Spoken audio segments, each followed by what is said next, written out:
नमस्कार, मैं प्रिया। आज है 1 जुलाई। खबरों की तरफ बढ़ने से पहले एक नजर सुर्खियों पर। बिहार पोस्टल सर्कल के 1940 जीडीएस के पदों के लिए आवेदन की बढ़ी तारीख। ब्रिक्स देशों को अब बिहार के कृषि विज्ञानी सिखाएंगे मखाने की खेती के गुर। बिहार के अफसरों कर्मियों को सरकार ने दी चेतावनी। शिक्षकों के तबादले की बिहार में शुरू हुई तैयारी। अब बिहार में प्लॉट का नक्शा लेने के लिए नहीं लगाने होंगे विभाग के चक्कर। अब चले बढ़ते हैं बिहार की 25 बड़ी खबरों की ओर विस्तार से। ब्रिक्स देशों को अब बिहार के कृषि विज्ञानी सिखाएंगे मखाने की खेती के गुर। बिहार के कृषि विज्ञानियों को केंद्र सरकार ने बड़ी जिम्मेदारी दी है, जिसके तहत केंद्र सरकार की तरफ से सभी कृषि कॉलेज को ब्रिक्स देशों को मखाने की खेती के गुर सिखाने के लिए तैयार होने के लिए कहा गया है। ज्ञात हो, ब्रिक्स के सदस्य देश रूस, ब्राजील, चीन और दक्षिण अफ्रीका की तरफ से इसकी तकनीक साझा करने का प्रस्ताव भारत सरकार के कृषि एवं अनुसंधान विभाग को भेजा गया था। सरकार ने उसे स्वीकार करते हुए बिहार कृषि अनुसंधान केंद्र को इस मामले में मॉडल एवं किसानों को प्रशिक्षित करने संबंधी कार्यक्रम की रूपरेखा तैयार करने को कहा गया है, जिसके बाद ही अब पूर्णिया के भोला पासवान शास्त्री कृषि कॉलेज के कृषि विज्ञानी अब ब्रिक्स देश को मखाने की खेती के गुर सिखाने की शुरुआत करने वाले हैं। बिहार में कोरोना के मिले 250 से ज्यादा मामले। स्वास्थ्य विभाग की तरफ से मिली जानकारी के अनुसार बीते दिन के पिछले 24 घंटे में कुल मिलाकर 260 मामलों की पुष्टि हुई है, जिसके बाद एक्टिव मरीजों की संख्या 1756 पर पहुंच गई। इसके साथ ही अगर हम प्रभावित जिलों की बात करें तो अररिया में 1, अरवल में 1, औरंगाबाद में 3, बेगूसराय में 5, भागलपुर में 8, भोजपुर में 4, बक्सर में 3, दरभंगा में 10, ईस्ट चंपारण में 4, गया में 1, गोपालगंज में 8, जमुई में 3, जहानाबाद में 1, कैमूर में 1, कटिहार में 8, खगड़िया में 13, किशनगंज में 4, लखीसराय में 15, मधेपुरा में 14, मधुबनी में 6, मुंगेर में 4, मुजफ्फरपुर में 8, नालंदा में 10, नवादा में 9, पटना में 32, पूर्णिया में 13, रोहतास में 2, सहरसा में 18, समस्तीपुर में 7, सारण में 18, शिवहर में 2, सीतामढ़ी में 1, सिवान में 5, सुपौल में 6, वैशाली में 7, वेस्ट चंपारण में 3 मामलों की पुष्टि हुई है। इसके साथ ही 2 ऐसे मामले सामने आए हैं जो दूसरे राज्यों के हैं, लेकिन इनके सैंपल बिहार के अलग अलग जिलों में कलेक्ट किए गए हैं। इसके साथ ही बीते दिन के पिछले 24 घंटे में कुल मिलाकर 2,05,085 सैंपल की जांच की गई। वहीं बीते दिन के पिछले 24 घंटे में कुल मिलाकर 331 मरीज ठीक होकर घर वापस लौटे हैं।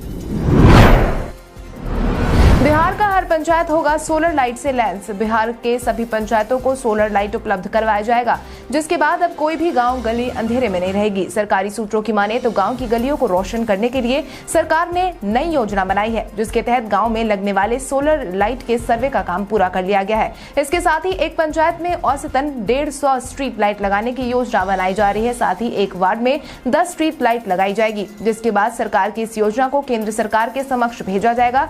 एक बार केंद्र सरकार से मंजूरी मिलते ही इसे लागू कर दिया जाएगा। वहीं राज्य सरकार की इकाई ब्रेडा इस योजना को तकनीकी सहायता उपलब्ध करवाएगी। बीपीएससी 65वीं मेंस के नतीजों की हुई घोषणा। बिहार लोक सेवा आयोग ने 65वीं संयुक्त प्रतियोगिता परीक्षा के रिजल्ट की घोषणा कर दी है, जिसमें कुल मिलाकर 1142 अभ्यर्थियों को सफलता मिली है। आपको बता दें, बीपीएससी की 65वीं संयुक्त प्रतियोगिता परीक्षा के लिए 4,11,470 अभ्यर्थियों ने आवेदन किया था, जिसके बाद अब परिणाम की घोषणा हो गई है। साथ ही अब राज्य के अलग अलग विभागों में 434 अधिकारियों की नियुक्ति होनी है। इसमें सबसे अधिक ग्रामीण विकास विभाग में 110 पद, डीएसपी के 62, बिहार शिक्षा सेवा के 72 पद निर्धारित है। मुख्य परीक्षा में सफल अभ्यर्थियों के लिए जल्द ही साक्षात्कार आयोजित किया जाएगा, जो कि जुलाई महीने के आखिरी हफ्ते में आयोजित किए जाने की उम्मीद जताई जा रही है। आज बिहारी बर्थडे स्पेशल में हम बात करेंगे विधान चंद्र रॉय की। विधान चंद्र रॉय का जन्म आज ही के दिन बिहार के बांकीपुर में हुआ था। Vidhan Chandra Roy MD, DSc, MRCP, FRCS एक प्रख्यात भारतीय चिकित्सक, शिक्षाविद, परोपकारी, स्वतंत्रता सेनानी और राजनीतिज्ञ थे, जिन्होंने 1948 से 1962 में अपनी मृत्यु तक पश्चिम बंगाल के मुख्यमंत्री के रूप में कार्य किया। वो इतिहास के उन गिने चुने लोगों में से एक है जिन्होंने एफआरसीएस और एमआरसीपी के साथ डिग्री ली। इसके साथ ही भारत में हर साल 1 जुलाई को उनकी याद में राष्ट्रीय चिकित्सक दिवस मनाया जाता है। उन्हें 4 फरवरी 1961 को भारत के सर्वोच्च नागरिक सम्मान भारत रत्न से सम्मानित भी किया गया था। बिहार बीएड संयुक्त प्रवेश परीक्षा हुई स्थगित। 11 जुलाई को प्रस्तावित बिहार राज्य स्तरीय 2 वर्षीय बीएड एवं शिक्षा शास्त्री परीक्षा को अपरिहार्य कारणों से अनिश्चितकाल के लिए स्थगित कर दिया गया है, जिसको लेकर विज्ञप्ति भी जारी कर दी गई है। जारी किए गए विज्ञप्ति में परीक्षा स्थगित करने का कोई खास कारण तो नहीं बताया गया, लेकिन समझा जाता है कि कोविड-19 संक्रमण के मद्देनजर राज्य सरकार फिलहाल कोई जोखिम उठाना नहीं चाहती, इसलिए ललित नारायण मिथिला विश्वविद्यालय की सभी तैयारियां पूरी हो जाने के बाद भी परीक्षा स्थगित कर दी गई है। वहीं अब अभ्यर्थियों को नई तारीख का इंतजार है।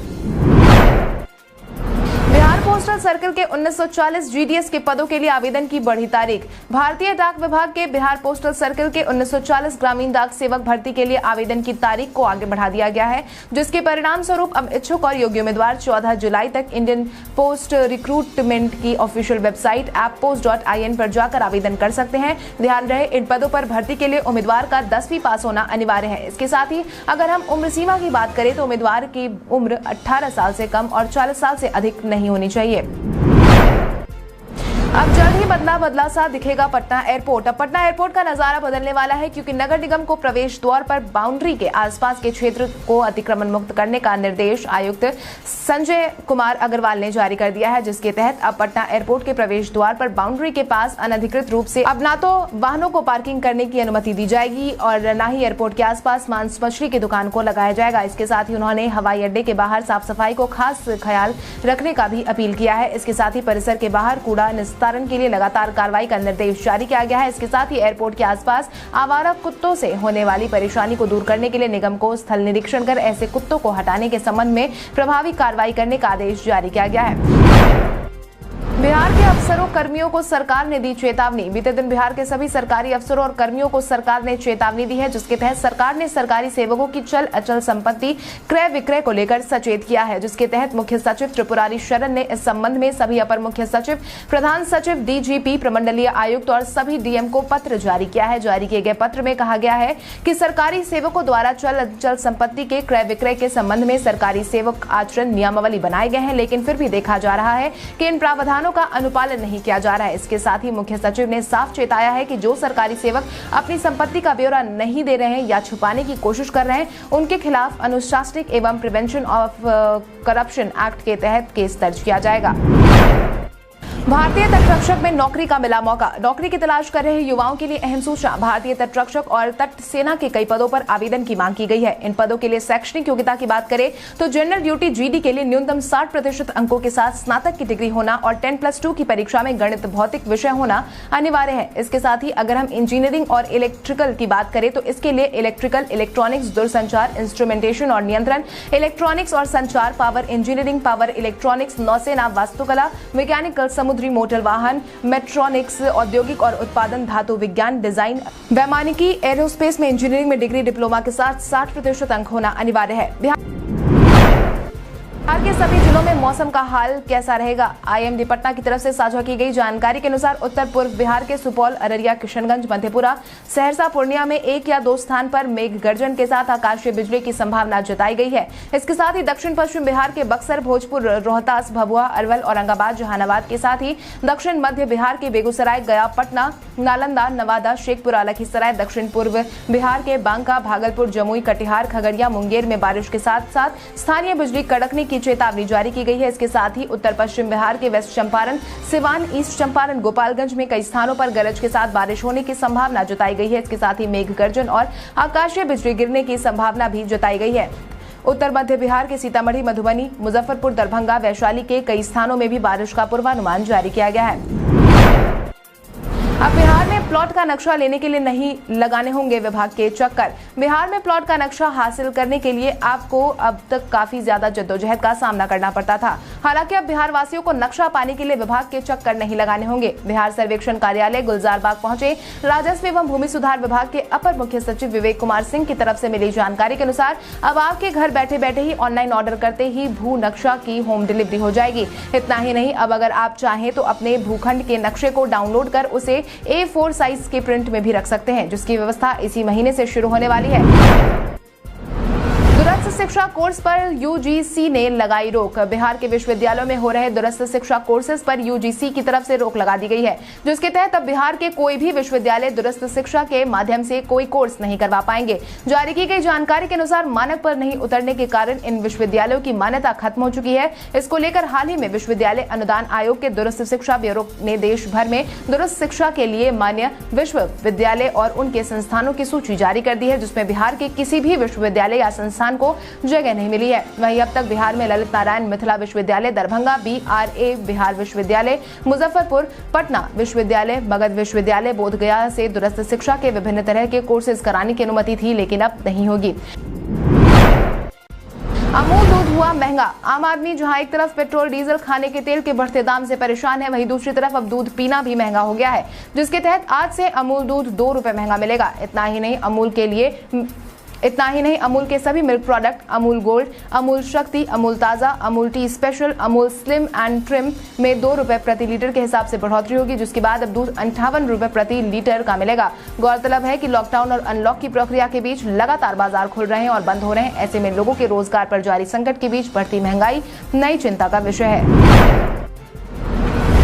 सुप्रीम कोर्ट ने कोरोना के कारण जान गंवाने वालों के परिवार को दी राहत। कोरोना की पहली और दूसरी लहर में कई लोगों ने अपनी जान गंवाई है, जिसके बाद से ही लगातार जान गंवाने वाले मरीजों के परिजनों को मुआवजे के रूप में 4 लाख रुपए की राशि देने की मांग उठाई जा रही थी। इसको लेकर बीते दिन सुप्रीम कोर्ट ने अपना फैसला जारी कर दिया है, जिसके तहत अब कोर्ट ने भी यही निर्णय लिया है कि कोरोना मृतकों के परिजनों को सरकार किसी भी हाल में मुआवजा दे। हालांकि कोर्ट ने इस दौरान मुआवजे की रकम तय नहीं की है। इसके साथ ही कोर्ट ने जान गंवाने वालों के परिवारों से मुआवजा देने के लिए दिशा निर्देश तैयार करने का भी निर्देश दिया है। इस दौरान एससी ने कहा है कि कोविड पीड़ित को अनुग्रह राशि सहित राहत के न्यूनतम मानक प्रदान करना राष्ट्रीय आपदा प्रबंधन प्राधिकरण के लिए वैधानिक रूप से अनिवार्य है। आज से बदल जाएंगे ये नियम। आज से आपकी जिंदगी से जुड़े कई नियमों में बदलाव आने वाला है, जिसके तहत तेल कंपनियां हर महीने की शुरुआत में एलपीजी सिलेंडर के दाम की समीक्षा करती है। 1 जुलाई 2021 से देश में रसोई गैस सिलेंडर की कीमत बदल जाएगी। इसके साथ ही एसबीआई ने 1 जुलाई 2021 से नए सर्विस चार्ज लागू किए हैं। 1 जुलाई से बेसिक सेविंग्स बैंक डिपॉजिट खाता धारकों को बैंक के ब्रांच से या फिर एटीएम से मुफ्त में पैसे निकालने की सुविधा सिर्फ 4 बार ही मिलेगी। यदि ग्राहक 4 बार से ज्यादा निकासी करते हैं तो बैंक इस पर चार्ज वसूलेगा। इसके अलावा बुजुर्गों को छोड़कर सेविंग्स बैंक डिपॉजिट खाता धारकों को एसबीआई एक वित्त वर्ष में 10 चेक मुफ्त देगा। इसके बाद 10 चेक वाले चेकबुक के लिए आपको 40 रुपए, 25 चेक वाली चेकबुक के लिए 75 रुपए, 10 चेक वाली चेकबुक के लिए 50 रुपए के साथ जीएसटी का भुगतान भी करना होगा। इसके अलावा कैनरा बैंक ने ग्राहकों को सूचित किया है कि सिंडिकेट बैंक का IFSC कोड 1 जुलाई 2021 से अमान्य हो जाएगा। देश की सबसे बड़ी कार निर्माता कंपनी मारुति सुजुकी 1 जुलाई से अपनी गाड़ियों की कीमतों में 3000 रुपए तक की बढ़ोतरी भी करेगी। दरभंगा एयरपोर्ट पर टर्मिनल भवन का रास्ता हुआ साफ। बिहार सरकार के दरभंगा एयरपोर्ट के विस्तार की मंजूरी मिल गई है, जिसके तहत भारतीय वायुसेना ने सरकार को इस बाबत अनापत्ति प्रमाण पत्र यानी कि नो ऑब्जेक्शन सर्टिफिकेट दे दिया है। मंत्री संजय कुमार झा की तरफ से मिली जानकारी के अनुसार भारतीय विमानपत्तन प्राधिकरण ने एयरपोर्ट पर मौजूदा बुनियादी ढांचे को उन्नत करने के लिए वायुसेना से 2.43 एकड़ भूमि की मांग की थी, जिसकी मंजूरी अब मिल गई है। वहीं इस बाबत मंत्री संजय झा ने भी अपना बयान जारी किया है, जिसके तहत उन्होंने कहा है कि हमें खुशी है कि दरभंगा एयरपोर्ट के विस्तार के लिए इंडियन एयरफोर्स से एनओसी मिल गई है। राज्य सरकार अब जल्द ही आवश्यक भूमि का अधिग्रहण करेगी ताकि यहां टर्मिनल भवन और जरूरी सुविधाओं का निर्माण कराया जा सके। शिक्षकों के तबादले की बिहार में शुरू हुई तैयारी। बिहार में शिक्षकों के तबादले को लेकर शिक्षा विभाग ने अपनी तरफ से तैयारियां शुरू कर दी है। जल्द ही इसको लेकर आवेदन की प्रक्रिया भी शुरू कर दी जाएगी। जानकारों की माने तो इसको लेकर एक सॉफ्टवेयर तैयार किया जा रहा है, जिसको जुलाई के पहले सप्ताह तक पूरा करने की संभावना जताई जा रही है, जिसके बाद शिक्षकों से आवेदन मांगने की प्रक्रिया शुरू की जाएगी। शिक्षा विभाग की माने तो तैयार किए जा रहे सॉफ्टवेयर को सिर्फ और सिर्फ पारदर्शिता बनाए रखने के लिए इस्तेमाल में लाया जा रहा है, जिसका लाभ बिहार के लगभग 2.69 लाख नियोजित शिक्षक और पुस्तकालयाध्यक्ष को मिलेगा। इसके साथ ही 1.20 लाख सीट ऐसी भी होंगी जिन पर फिलहाल आवेदन नहीं किए जा सके हैं, क्योंकि इन सीटों पर बहाली होना अभी शेष है। दिल्ली से पटना पहुंचे सीएम नीतीश। आखिरकार 8 दिनों के बाद बिहार के मुखिया बिहार वापस आ गए हैं। अपने दोनों आंखों का सफलतापूर्वक ऑपरेशन करवाने के बाद नीतीश की अब बिहार वापसी हो गई है। वहीं दिल्ली से लौटने के बाद पटना एयरपोर्ट पर मुख्यमंत्री नीतीश कुमार ने कहा कि दोनों आंखों का ऑपरेशन हुआ है। डॉक्टर ने कहा है कि आप अब जा सकते हैं। मैं पटना आ गया हूँ, 2-4 दिन बाहर नहीं निकलना है, बाकी सब ठीक है। इसके साथ ही आपकी जानकारी के लिए आपको बता दें, 22 जून को मुख्यमंत्री नीतीश कुमार दिल्ली के लिए रवाना हुए थे। उस दौरान कई लोगों ने मुख्यमंत्री नीतीश कुमार की यात्रा को राजनीतिक मोड़ देने की कोशिश की थी। हालांकि जिस वजह से मुख्यमंत्री नीतीश कुमार दिल्ली के लिए रवाना हुए थे वो वजह पूरी हो गई। अब मुख्यमंत्री नीतीश कुमार पूरी तरीके से स्वस्थ नजर आ रहे हैं। तेजस्वी तेज प्रताप यादव ने लगवाई वैक्सीन। लालू प्रसाद यादव के दोनों पुत्र तेजस्वी यादव और तेज प्रताप यादव ने वैक्सीन की डोज लगवा ली है। हालांकि इन दोनों ने भारत में बनी हुई वैक्सीन को तवज्जो नहीं दी। आपको बता दें, दोनों भाइयों ने पटना स्थित मेदांता अस्पताल में स्पुतनिक वी वैक्सीन लगवाई है। यह रूस की वैक्सीन है जिसे भारत सरकार ने देश में आपात इस्तेमाल की इजाजत दे रखी है। आपको यह भी बता दें कि भाजपा और जदयू लगातार ही इस बात पर सवाल उठाते रहे थे कि कहीं ऐसा तो नहीं है कि दोनों भाई कोरोना टीका लेने से डरते हैं या फिर कोई और बात है जो वो जनता के सामने नहीं लाना चाहते। इस तरह के कई आरोप, सवाल और अटकलों को हवा मिलती देख दोनों भाइयों ने इसका जवाब सीधे कोरोना वैक्सीन लगवा कर दिया है। चिराग पासवान ने चाचा के खिलाफ कोर्ट जाने की कही बात। इन दिनों लोजपा में राजनीतिक कलह के साथ साथ पारिवारिक कलह भी जारी है। इस बीच लोजपा की कमान कमोबेश अब पशुपति पारस के हाथ में ही चली गई है। हालांकि इन सब के बावजूद चिराग और कुर्सी दोनों को बचाने के लिए फिर से पूरी कोशिश करते नजर आ रहे हैं। इस बीच चिराग ने बीते दिन एक बार फिर से चाचा पशुपति पारस के खिलाफ कोर्ट जाने की बात कही है। ईटीवी भारत से बातचीत के दौरान चिराग ने कहा कि अगर इतना सब होने के बाद भी अगर चाचा पशुपति पारस को पीएम कैबिनेट में मंत्री की जगह मिलती है तो मैं इसके खिलाफ कोर्ट जाऊंगा। इसको लेकर चिराग पासवान ने आगे कहा कि मैंने 5 सांसदों को पार्टी से निकाला है जिसमें पारस का नाम भी शामिल है। भले ही वो संसदीय दल के नेता हों लेकिन लोजपा के नेता नहीं है। असली लोजपा हम थे और हैं। अब वो अपनी कोई भी पार्टी बनाकर या जदयू में शामिल होकर या भाजपा में शामिल होकर या निर्दलीय सांसद के तौर पर केंद्र सरकार में मंत्री बनते हैं तो मुझे कोई दिक्कत नहीं है। सीबीएसई 6ठी से 8वीं तक के बच्चों के लिए कर सकता है कुछ खास। कोरोना के वर्तमान माहौल के बीच सीबीएसई अब जल्द ही छात्रों के कौशल विकास को बढ़ावा देने के लिए अपने कदम बढ़ाने वाला है। यही कारण है कि सीबीएसई ने कक्षा 6ठी से 8वीं तक के छात्रों के लिए हस्तशिल्प की पढ़ाई शुरू करने का ऐलान किया है। इस बाबत बोर्ड ने हस्तशिल्प और कालीन क्षेत्र कौशल परिषद के सहयोग से छात्रों के लिए हस्तशिल्प पर कौशल मॉड्यूल सिलेबस तैयार कर इसको जारी किया है। इस कोर्स को कुल मिलाकर 12 घंटे का बनाया गया है। आपको बता दें, इस कोर्स में व्यवहारिक गतिविधियों पर खास ध्यान दिया गया है। इस हैंडबुक में 2 मॉड्यूल शामिल होंगे जिसमें फैशन ज्वेलरी की भी पढ़ाई कराई जाएगी। भारत के इतिहास में आज की तारीख कई कारणों से दर्ज। कलकत्ता उच्च न्यायालय का उद्घाटन 1862 में आज के दिन हुआ। भारत में 1879 में पोस्ट कार्ड की शुरुआत आज के दिन हुई। 1881 में आज के दिन टेलीफोन पर पहली बार इंटरनेशनल कॉल की गई। भारतीय औद्योगिक विकास बैंक की स्थापना 1964 में आज के दिन हुई। तत्कालीन प्रधानमंत्री इंदिरा गांधी ने 1975 में राष्ट्रीय विकास के लिए 20 सूत्रीय कार्यक्रम की घोषणा आज के दिन की। भारत में 2017 को अर्थव्यवस्था के एक महत्वपूर्ण सुधार के रूप में वस्तु एवं सेवा कर लागू आज के दिन किया गया। भारतीय अमेरिकी अंतरिक्ष यात्री और अंतरिक्ष शटल मिशन विशेषज्ञ कल्पना चावला का जन्म 1961 में आज के दिन हुआ था। कोलंबिया अंतरिक्ष यान आपदा में मारे गए 7 यात्री दल सदस्यों में से एक वो भी थी। आज के दिन को राष्ट्रीय चिकित्सक दिवस, भारतीय स्टेट बैंक स्थापना दिवस के रूप में मनाया जाता है। पूर्व भारतीय क्रिकेटर पर पंचायत ने लगाया जुर्माना। भारत के पूर्व क्रिकेटर अजय जडेजा पर गोवा के एक गांव में कचरा फेंकना महंगा पड़ा है। कचरा फेंकने के जुर्म में हाल ही में स्थानीय ग्राम पंचायत ने जुर्माना लगाया, जिसके तहत अजय जडेजा पर गांव की सरपंच तृप्ति बंदोदकर ने गांव में कचरा फेंकने के लिए 5000 रुपए का जुर्माना लगाया। इसके बाद बंदोदकर ने बताया कि 90 के दशक के लोकप्रिय क्रिकेटर ने बिना किसी हंगामे या शोर शराबे के साथ जुर्माने की राशि अदा कर दी है। सरपंच ने कहा कि हम अपने गाँव के कचरे के मुद्दे से परेशान है। इसके साथ ही सरपंच ने बताया है कि अजय ने अपने भूल को समझा है और फाइन पे कर दिया है। अब आइए जानते हैं सराफा बाजार और पेट्रोल डीजल के क्या थे भाव। अगर हम सराफा बाजार की बात करें तो सोने का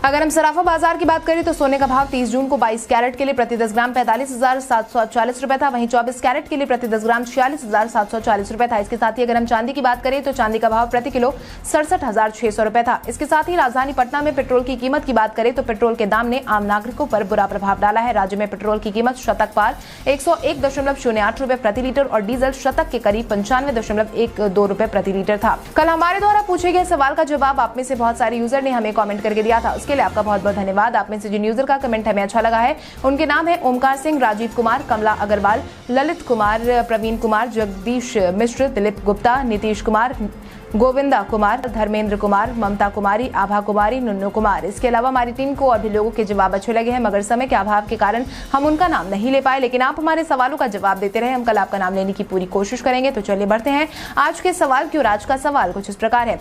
आपके अनुसार भारतीय टीम का अब तक का सबसे सफल कप्तान कौन रहा है? अपने जवाब में कॉमेंट करके जरूर बताएं। इसके साथ ही आज के लिए बस इतना ही। बिहार की बड़ी खबरों से अपडेटेड रहने के लिए हमारे YouTube चैनल को सब्सक्राइब करें और बेल आइकन दबाना ना भूलें। धन्यवाद।